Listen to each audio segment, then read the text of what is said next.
them. So talk to me very, very quickly about the different type of properties that you have in the Birmingham area. So I had to strategize and split into different customer base. So I have, for example, we have an avatar of a contractor base or a family base or a business corporate people. So I have a split of property which attract different type of market, different type of consumers.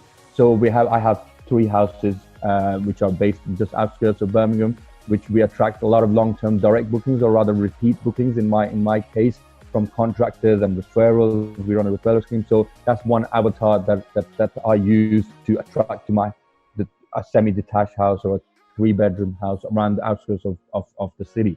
Then I have a property base, which one of them you stayed in, which are more, I say, on the luxurious side, on the upper end of the market, which attract the international. So you've got quite a few different type of properties. I like how that you've nailed down your ideal guest. Looking back then over the first year, what was or what has been one of your favorite failures that you've made? So something that you've done which was an error that you've learned from, that you can maybe pass on to somebody else who may be where you were right back in 2018.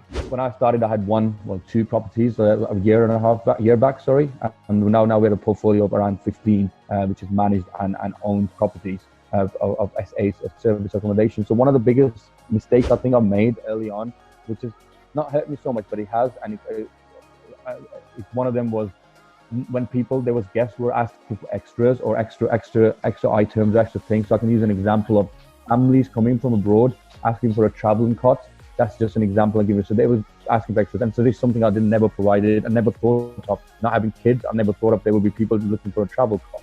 And we used to say no. Well, I used to say no, and I said, "Oh, look, unfortunately, we don't provide that service," and that resulted in just the mindset of a guest, like, "Oh, this is not a healthy guest," even though we supplied everything else and we were happy on hand to help with everything. It was just that one little thing which was not advertised, but they wanted us to help them because they're not from this city, they're not from this country.